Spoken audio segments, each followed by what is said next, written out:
गौतम बुद्ध नगर के दादरी में समाजवादी पार्टी की भाईचारा भागीदारी रैली ने बीजेपी की नींद उड़ा दी है।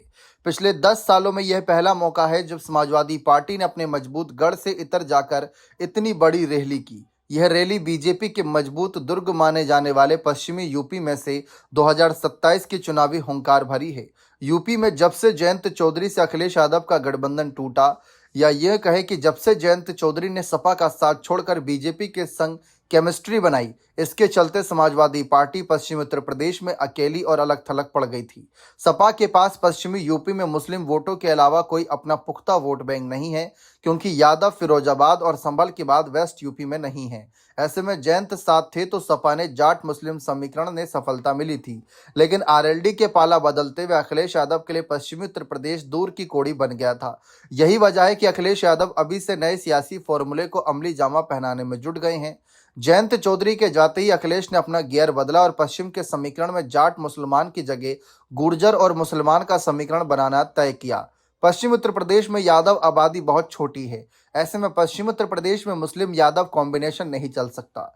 यही वजह है कि उन्होंने पश्चिमी यूपी के सियासी समीकरण को देखते हुए गुर्जर वोटों को साधने की कवायद शुरू कर दी है।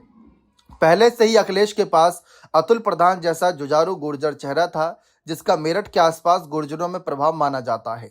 तो लोकसभा सांसद इकरा हसन, जिनकी मुस्लिम गुर्जरों में बड़ी पकड़ बन गई है, इसके बाद भी गुर्जरों को अपने पाले में लाने के लिए अखिलेश यादव ने पार्टी में नए चेहरे माने जाने वाले राजकुमार भाटी को पिछले कुछ समय से सक्रिय किया। राजकुमार भाटी अपने बेबाक और नास्तिक विचारों के लिए जाने जाते हैं। पिछले काफी समय से इन नेताओं ने पश्चिमी उत्तर प्रदेश में समाजवादी पार्टी को एक नया आधार दिया। सपा ने अपने इन 3 गुर्जर चेहरों को आगे करके पश्चिमी यूपी में गुर्जर वोटों को अपने साथ जोड़ने की मुहिम शुरू कर दी।